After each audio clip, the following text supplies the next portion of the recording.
सोमनाथ सूर्यवंशींची हत्या जबाबदार पोलिसांना कठोर शिक्षा व्हावी. राहुल गांधींनी घेतली सोमनाथ सूर्यवंशी व विजय वाकोडेंच्या कुटुंबियांची सांत्वनपर भेट. परभणीतील तरुण सोमनाथ सूर्यवंशी हा संविधानाचं रक्षण करणारा होता.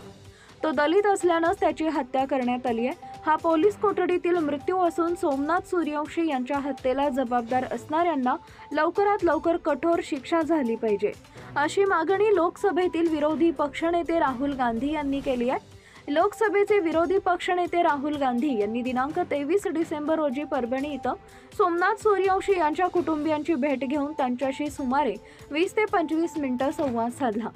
परभणीतील घटनेची सर्व माहिती जाणून घेतली व कुटुंबाला धीर दिला. सूर्यवंशी यांच्या कुटुंबाला भेट दिल्यानंतर पत्रकारांना बोलताना राहुल गांधी म्हणाले की सोमनाथ सूर्यवंशी यांचा कोठडीतील मारहाणीमुळे मृत्यू झालाय. ज्यांनी ही हत्या केली त्यांना कठोर शिक्षा झाली पाहिजे. मुख्यमंत्र्यांनी या प्रकरणी विधानसभेत खोटी माहिती दिल्याचं सांगत तेही या प्रकरणी तितकेच जबाबदार आहेत असं म्हटलंय.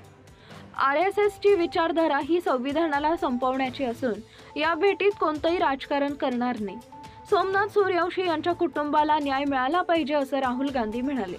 सोमनाथ सूर्यवंशी यांच्या कुटुंबियांची भेट घेतल्यानंतर राहुल गांधी यांनी आंबेडकरी कार्यकर्ते विजय वाकोडे यांच्या कुटुंबियांचीही भेट घेऊन त्यांचं सांत्वन केले.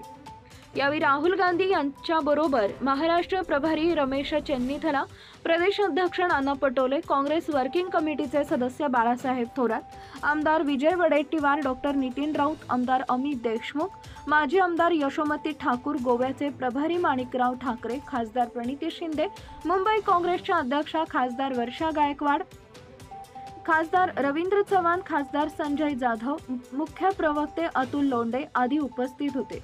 परभणी जिल्हा काँग्रेस कमिटीचे अध्यक्ष माजी मंत्री सुरेश वरपुडकर, परभणी शहर अध्यक्ष नदीम इनामदार आदी उपस्थित होते. Subscribe now and press the bell icon. Never miss an update.